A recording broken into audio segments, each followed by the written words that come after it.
Polling సరళి చూస్తే లోపలంతా ప్రశాంతంగా జరుగుతూ ఉంది, పోలీసులు గాని అది గాని.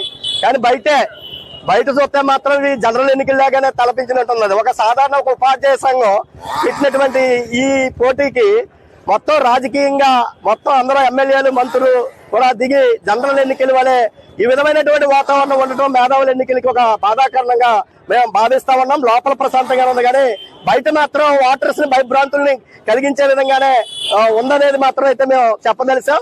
ఇది రాజకీయ పార్టీ ఎన్నికలు కాకుండా మేధావి ఎన్నికలుగా జరిగితే బాగుంటుందని చెప్పి మేము తెలియజేస్తా ఉన్నాం. ఆ వైపు రాజకీయ పార్టీలు అది ఏ పార్టీ అయినా మనమేమి ఒక పార్టీకి వ్యతిరేకం ఒక పార్టీకి అనుకూలము కాదు. అధికారాన్ని వినియోగించుకుని కొంచెం ఓటర్స్ ని ప్రభావితం చేసే ప్రయత్నం చేస్తా ఉన్నారు. మేధావులను కూడా ప్రభావితం చేయటం అనేది ఒక బాధాకరం. రాజ్యాంగ ఉద్దేశానికి అనుగుణంగా ఎన్నికలు జరగాలనేది మా అభిప్రాయం, ప్రశాంత వాతావరణంలో జరగాలనేది మా అభిప్రాయం.